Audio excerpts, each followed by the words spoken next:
Anubis, the guardian of souls in ancient Egypt.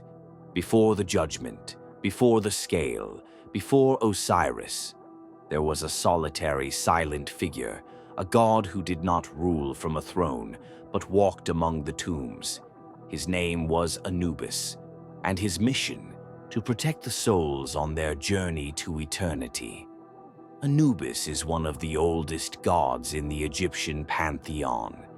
He was depicted with a human body and the head of a jackal, an animal that wandered through cemeteries, feeding on what was left behind. But far from being feared, Anubis was deeply respected. Because he did not defile death, he guarded it.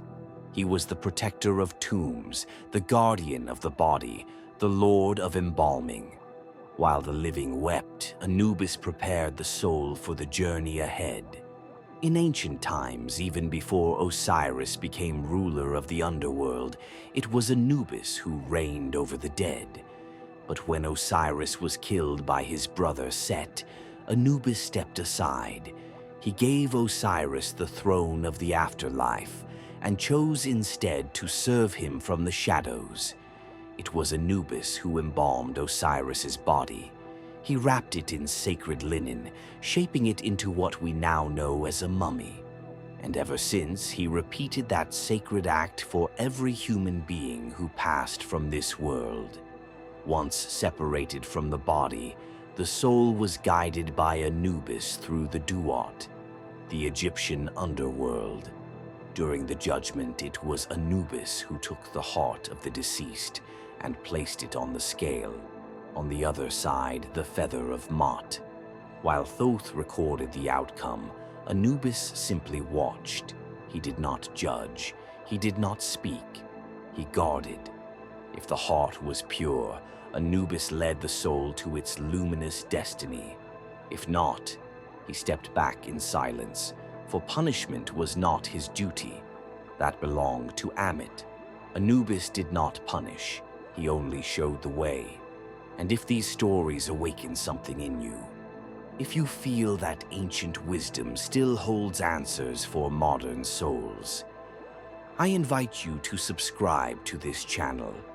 We're building a sacred library of great mysteries so they won't be forgotten, so they may breathe once again through us.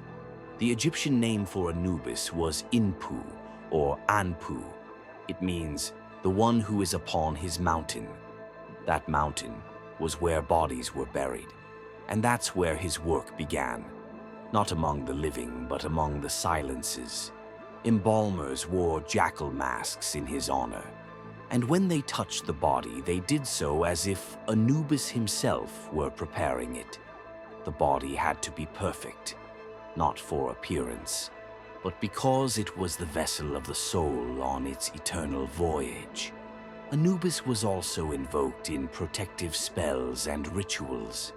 People asked him to guard the tomb, to keep away thieves, desecrators, wandering spirits.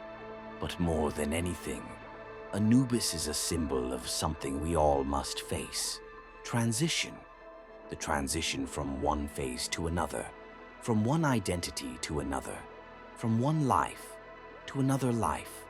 Anubis is the guide between worlds, the one who walks beside us when no one else can, the one who does not fear the dark because he learned to see in it, the one who walks in silence while the soul trembles, the one who protects without promising salvation, but never abandoning. In ancient times, to look at Anubis was to look at death without fear, to know that at the end of the path, someone was waiting, not to judge, but to accompany. And perhaps today, more than ever, we need to remember him, because we are still crossing, still saying goodbye, still stepping through thresholds. And even if we don't see him, perhaps Anubis still walks with us,